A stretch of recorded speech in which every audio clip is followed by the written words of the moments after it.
Stop this wedding! That woman lied! Your son is alive! Stop this wedding!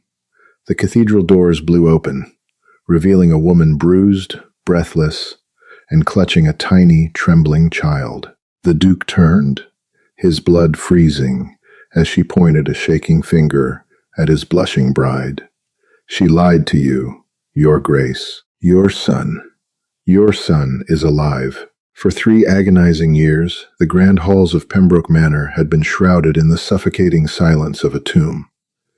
Nathaniel Harrington, the Duke of Pembroke, was a man hollowed out by grief. Once celebrated across London for his sharp wit and vibrant spirit, he had become a ghost, haunting his own estate, his eyes perpetually drawn to the locked double doors of the nursery at the end of the West Wing. The tragedy that had broken him occurred on a stormy October evening in the unforgiving moors of Yorkshire. Nathaniel's beloved wife, Duchess Victoria, and their 6-month-old heir, Leopold, had been traveling back to London. According to the sole survivor of the carriage accident, Victoria's destitute but beautiful cousin, Lady Genevieve Sinclair, the swollen River Ouse, had washed the carriage away in the dead of night. Genevieve had wept in Nathaniel's arms, recounting how she had desperately tried to hold on to little Leopold, only for the raging black waters to rip the crying infant from her grasp. Victoria's body was recovered miles downstream a week later. The child was never found.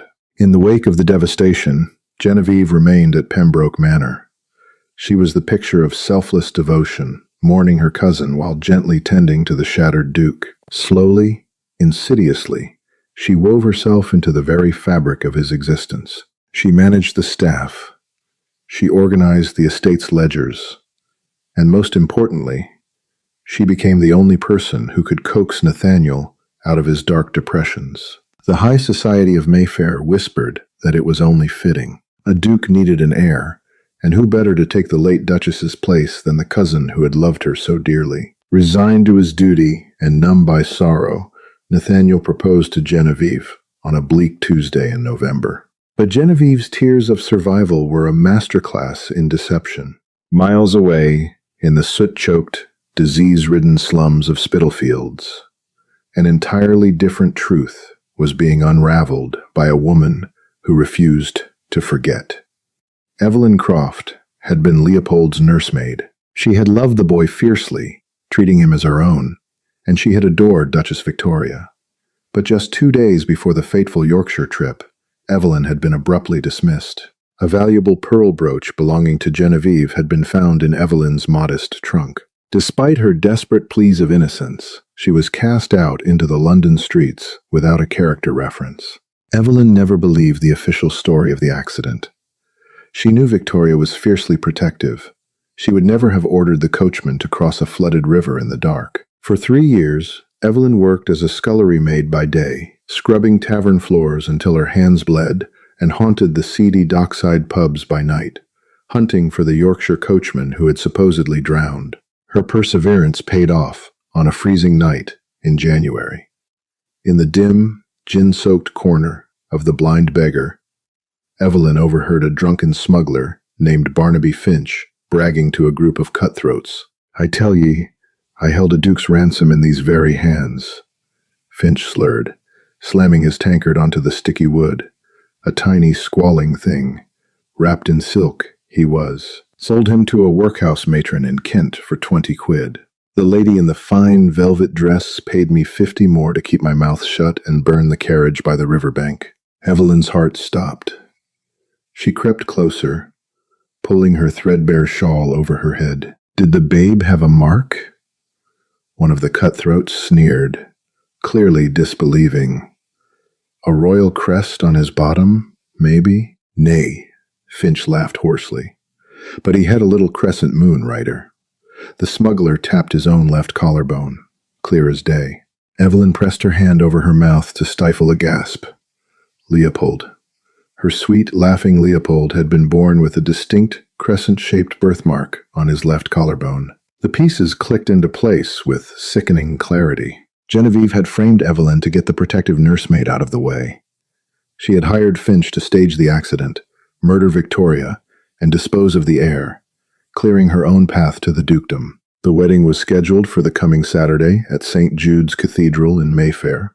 Evelyn had just 4 days to find the boy and expose the viper nesting in Nathaniel's home. Evelyn spent her last few hoarded pennies on a third-class train ticket to Kent. The journey was agonizingly slow, the train rattling through the frozen, snow-dusted English countryside, as Evelyn prayed she wasn't too late. She had nothing but Finch's drunken ramblings to go on, but maternal instinct, an invisible, unbreakable thread, pulled her forward. She arrived in the bleak village of Ashford and began canvassing the local orphanages and workhouses.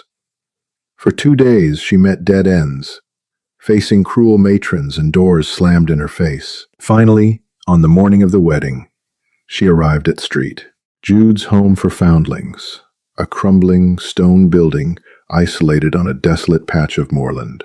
The matron, a sour-faced woman named Mrs. Higgins, glared at Evelyn's tattered clothing. "We ain't taking in no more strays, and we ain't giving none out without a proper fee," Mrs. Higgins snapped. "I am looking for a boy," Evelyn said, her voice shaking but resolute. "Brought here 3 years ago. He would be 3.5 now. He has a crescent moon mark on his collarbone." Mrs. Higgins' eyes narrowed. "I don't know nothing about marks. The boys are out back breaking coal. See for yourself, but make it quick." Evelyn practically ran to the yard. The freezing air bit at her lungs. Dozens of small boys, dressed in rags that offered no protection against the winter chill, were hauling heavy buckets of coal ash. Evelyn scanned the filthy, smudged faces. Her chest tightened with despair. They all looked so frail, so broken. Then she saw him. Sitting in the corner, trying to warm his bare, soot-stained hands, was a small boy with striking, familiar features. Beneath the dirt and malnutrition, he had Nathaniel's strong jawline and Victoria's piercing, emerald-green eyes. Evelyn fell to her knees in the frozen mud. "Leo?" she whispered. The boy looked up, startled. He shrank back, expecting a blow. "It's me," Evelyn choked out, tears carving clean tracks down her soot-stained cheeks. She began to hum a soft, lilting melody, an old French lullaby she used to sing to him every night in the grand nursery of Pembroke Manor. The boy's eyes widened. A flicker of recognition, buried deep in his fragmented childhood memories, sparked to life. He dropped his piece of coal. Evelyn gently pulled down the collar of his rough spun shirt. There, marred by dirt but unmistakable, was the pale crescent moon. "My sweet boy," she sobbed, pulling him into a desperate embrace. But there was no time for a reunion. Evelyn glanced at the clock tower in the village square. It was 9 in the morning. The wedding ceremony in London was set for noon. "What do you think you're doing?" Mrs. Higgins barked, marching into the yard with a heavy wooden cane. "That one belongs to the parish." "He belongs to the Duke of Pembroke," Evelyn snarled, a fierce, protective fire igniting within her. She grabbed a heavy iron coal shovel from the ground and brandished it at the matron. "If you try to stop me, I swear on my life I will split your head open and let the magistrates sort it out." Mrs. Higgins backed away, terrified by the feral look in Evelyn's eyes. Evelyn scooped Leopold into her arms, wrapped him tightly in her own thin shawl, and ran. The journey back to London was a nightmare of obstacles. Evelyn managed to barter her mother's silver locket, her only possession of value, to a passing milk cart driver for a ride to the railway station, only to find the trains delayed by a sudden, heavy snowstorm. Every tick of the station clock felt like a hammer blow to her chest. While they waited, Evelyn huddled over Leopold, keeping him warm, whispering promises that he was finally going home. By the time the train dragged itself into London's Victoria Station, it was 11:30. The city was a gridlock of carriages and winter traffic. Evelyn carried Leopold through the slush-filled streets, her boots soaking wet, her lungs burning, dodging omnibuses and angry pedestrians. She knew Nathaniel. She knew his sense of duty. If he spoke his vows, if he bound himself to Genevieve before God and the law, unmaking the marriage would be a scandal that Genevieve's lawyers would fight to the bitter end. In Mayfair, St. Jude's Cathedral was a vision of opulent solemnity. The pews were packed with the highest echelons of British society. At the altar stood Nathaniel, dressed in stark, immaculate black, his handsome face set in lines of grim resignation. Beside him stood Lady Genevieve, radiant in a gown of imported ivory silk and Brussels lace, a triumphant smirk playing on her painted lips beneath her heavy veil. She had won. The title, the wealth, the ultimate victory over her perfect, dead cousin. The Archbishop of Canterbury raised his hands, his booming voice echoing off the vaulted ceilings. Should anyone present know of any reason that this couple should not be joined in holy matrimony, speak now, or forever hold your peace. A heavy, respectful silence fell over the cathedral. Genevieve turned her head slightly, offering Nathaniel a sweet, demure smile. He did not return it. He merely stared blankly at the stained glass window above the altar. The Archbishop took a breath to continue. Suddenly, a loud crash shattered the silence. The massive, iron-wrought oak doors at the back of the cathedral burst open, slamming against the stone walls with the force of a thunderclap. The frigid winter wind howled into the sacred space, extinguishing the candles in the rear pews. Every head in the congregation turned. There, standing in the doorway, was Evelyn Croft. Her dress was torn and muddy, her hair plastered to her face with snow and sweat. Her chest heaved, and in her arms, clutching her tightly, was a small, ragged boy with piercing green eyes. "Stop this wedding," Evelyn screamed, her voice tearing through the cavernous church, raw and echoing with 3 years of repressed fury. The crowd gasped. Whispers erupted like wildfire. Genevieve's face drained of all color, her triumphant smirk vanishing instantly. Nathaniel stepped away from the altar, his heart hammering against his ribs as he stared at the disgraced nursemaid he had banished. Evelyn marched straight down the center aisle, her eyes locked on the trembling bride. She stopped halfway, raising a shaking, accusatory finger at Genevieve. "She lied to you, Your Grace." Evelyn's voice rang out, shaking the very rafters. She gently set the boy down on his feet, holding his hand. Your son is alive."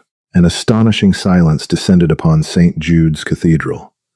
It grew so profound, so absolute, that the erratic, ragged breathing of the exhausted nursemaid seemed to echo off the vaulted stone ceilings. The hundreds of aristocrats occupying the polished mahogany pews sat frozen, a tableau of horrified fascination. Men in immaculate tailored mourning coats, and women dripping in diamonds and imported silks, stared at the muddy, shivering apparition standing in the sacred center aisle. Genevieve Sinclair was the first to break the suffocating quiet.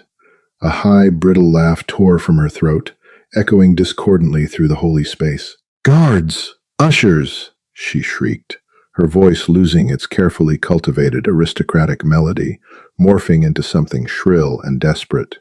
"Remove this lunatic at once. She is a thief and a madwoman. How dare she interrupt the Duke's wedding?" 2 burly church wardens stepped forward from the shadows of the vestibule, their hands reaching aggressively for Evelyn's slender shoulders. But Nathaniel Harrington raised a single, trembling, gloved hand. "Halt," the Duke commanded. The single word cracked like a pistol shot. The wardens froze instantly. Nathaniel slowly descended the marble steps of the altar. He moved like a man trapped in a dream, his breath trapped in his chest. Every rational thought, every logical defense he had built over the past 3 years of mourning, evaporated as he closed the distance between the altar and the muddy woman holding the filthy child. "Nathaniel, darling, please," Genevieve pleaded, taking a desperate step after him, the heavy Brussels lace of her train catching on the stone steps. "Do not listen to her. The grief has finally broken her mind. We watched my poor cousin perish. We know the boy was lost to the river." Nathaniel ignored his bride completely. He stopped 3 paces from Evelyn. The stench of the London slums, of damp wool and coal smoke, radiated from the nursemaid. But Nathaniel did not recoil. His eyes dropped to the small, shivering boy clinging desperately to Evelyn's torn skirts. The child looked up at the towering, imposing man in the black morning coat. He did not cry, but his small body trembled violently against the bitter cold of the cathedral. Nathaniel fell to his knees on the hard stone floor, utterly disregarding the pristine fabric of his trousers. He stared into the boy's face. Beneath the layers of soot, dirt, and the hollowed-out cheeks of prolonged starvation, he saw the ghost of his beloved Victoria. He saw the exact, striking, emerald-green shade of his late wife's eyes staring back at him, wide and terrified. "It cannot be," Nathaniel whispered, his voice cracking, entirely stripped of its aristocratic commanding timbre. The river, the carriage, was completely destroyed. Evelyn dropped to her knees beside the Duke, entirely uncaring of the hundreds of peering eyes surrounding them. Her voice was surprisingly steady, fueled by the righteous fury of a mother defending her cub.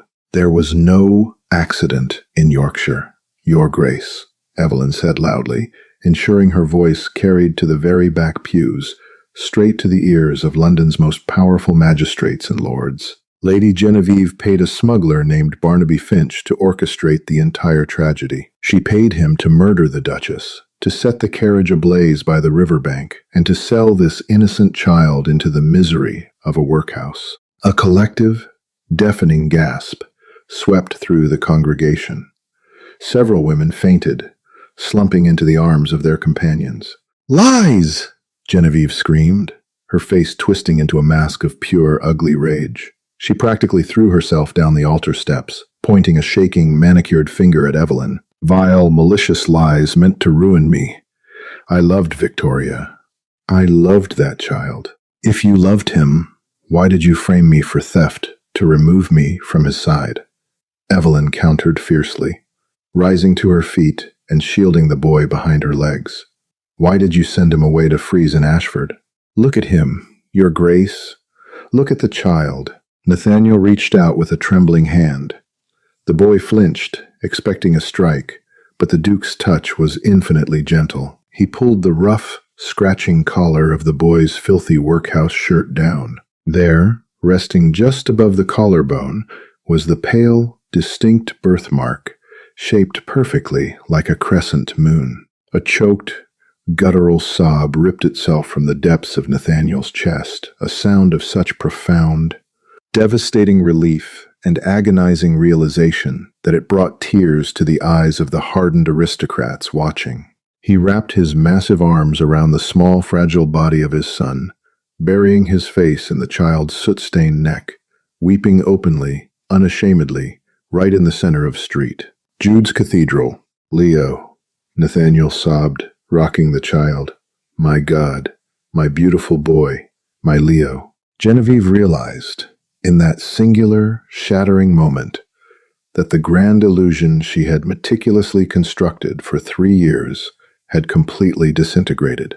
The power, the wealth, the title of Duchess, it was all turning to ash in her mouth. Desperation seized her mind. She turned on her heels, gathering the massive skirts of her expensive wedding gown, and lunged toward the side door of the transept, intending to flee into the chaotic snowy streets of London. "Stop her!" shouted Lord Harrison, a close confidant of the Duke and a high-ranking magistrate, leaping over a pew to block the aisle. Genevieve slammed into the older gentleman, clawing wildly at his face like a trapped feral cat. "Unhand me! I am the future Duchess of Pembroke. You have no right." 3 robust groomsmen descended upon her, easily overpowering the frantic, screaming woman. The sheer indignity of the struggle, the expensive veil ripping, the pearls scattering across the stone floor like hail, painted a pathetic, horrifying portrait of a woman entirely unmasked. Nathaniel slowly rose to his feet, still holding his frail, trembling son securely against his chest. The tears were still wet on his cheeks, but the grief that had clouded his eyes for years was completely eradicated, replaced by a cold, terrifying, and utterly ruthless fury. He turned to look at the woman he had almost married.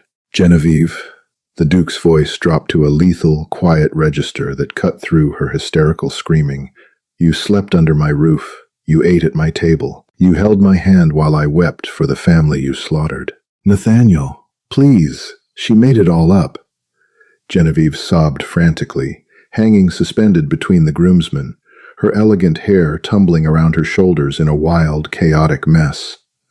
It is a trick, a peasant's trick. Inspector Gregory, Nathaniel roared, spotting the chief of Scotland Yard sitting in the fourth row. The distinguished man instantly stood at attention. Arrest this woman for the premeditated murder of my wife, Victoria Harrington, and the attempted murder and kidnapping of my heir, Leopold Harrington. Hunt down the smuggler named Barnaby Finch in Spitalfields. I want them both hanging from the gallows before the snow melts.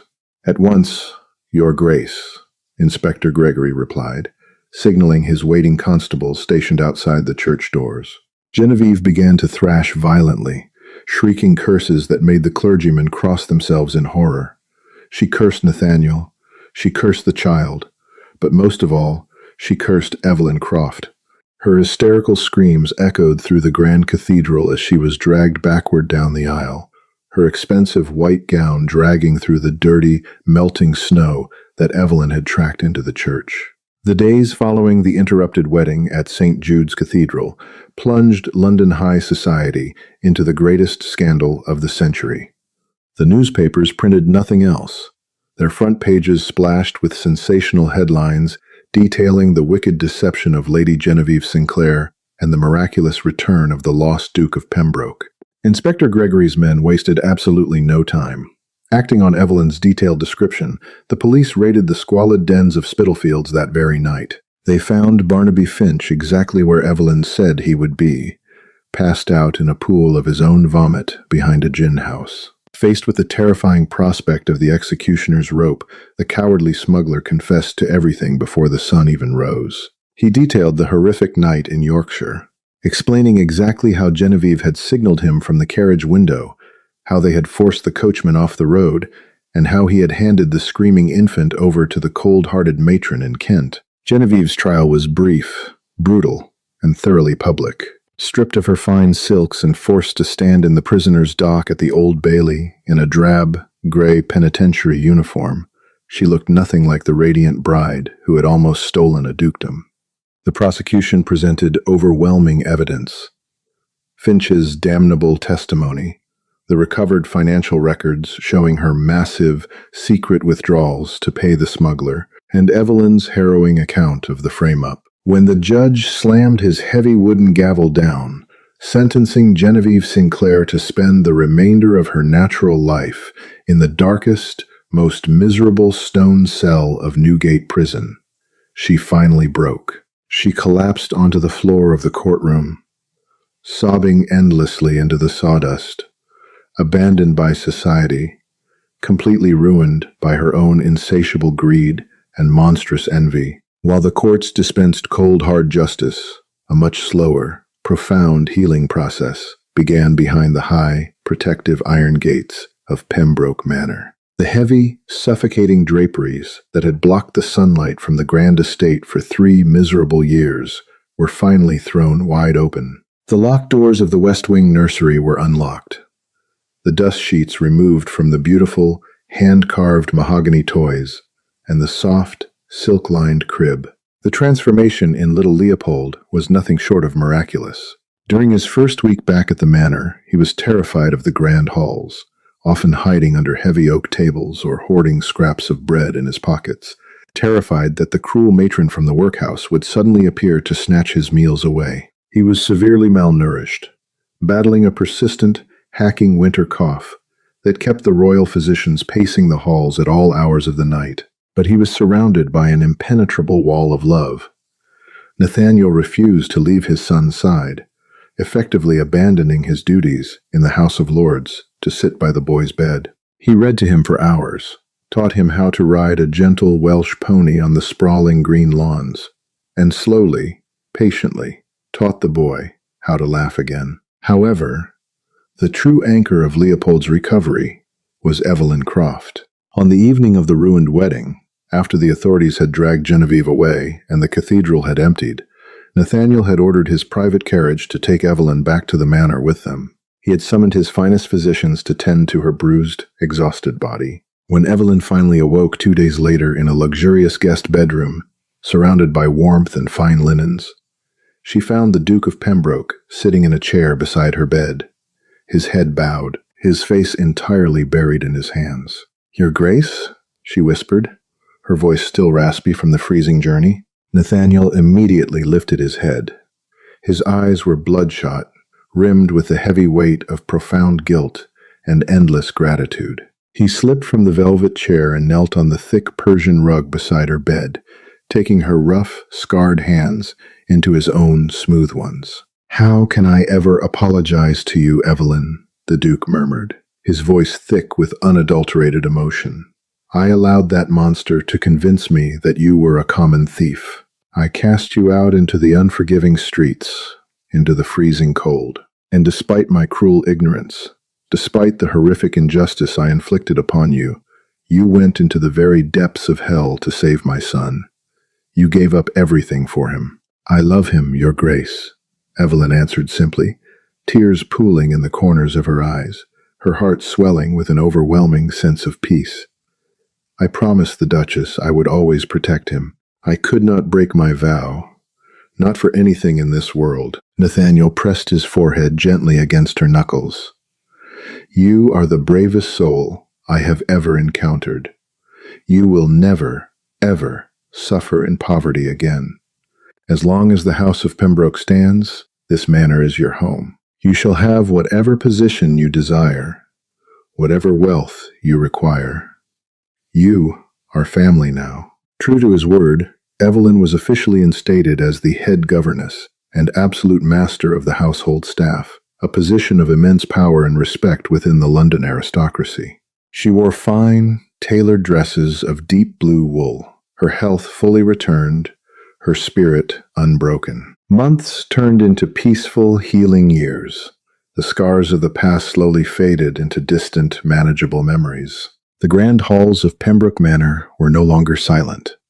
They echoed with the joyous, uninhibited laughter of a growing boy running across the polished marble floors, chasing after the hunting hounds, completely free from the shadows of his horrific past. On a warm, golden afternoon in late summer, Evelyn stood on the sprawling stone terrace, watching as Nathaniel lifted a healthy, vibrant 6-year-old Leopold onto the shoulders of his horse. The Duke looked up toward the terrace, catching Evelyn's eye.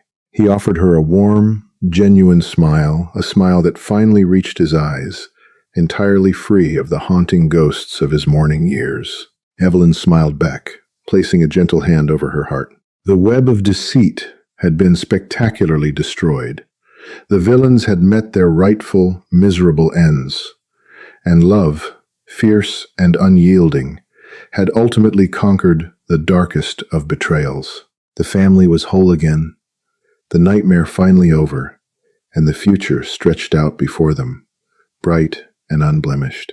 If you found your heart racing during Evelyn's desperate rescue and cheered when Genevieve finally faced justice, let us know. Did you guess the twists before they happened? Drop your thoughts in the comments below. We love hearing your theories. Don't forget to smash that like button. Share this incredible tale of betrayal and maternal love with your friends, and subscribe to the channel for more thrilling, dramatic life stories delivered right to you. See you next time. Hi, my name is Outlaw Romance, the owner and manager of Outlaw Romance. After watching the video, "Stop this wedding! She screamed at the Duke! That woman lied! Your son is alive!" I'd really like to know what you think. How did this story make you feel? For me, the strongest feeling in this story was suspense mixed with hope. Moments where a hidden truth suddenly changes everything can be some of the most memorable parts of a historical romance. They remind us how powerful honesty can be, especially when someone finds the courage to speak up at the right moment. One gentle lesson I take from stories like this is that the truth has a way of mattering, even when it's difficult to share. What was the moment that surprised you the most? And if you had been in the Duke's position, how do you think you would have reacted to such an unexpected revelation?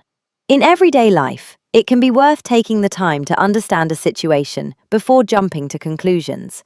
Sometimes a conversation or a missing piece of information can completely change our perspective. Thanks for spending time with us today. If this story meant something to you, feel free to share your thoughts in the comments. And if you enjoy these historical romance stories, a like or subscription is always appreciated.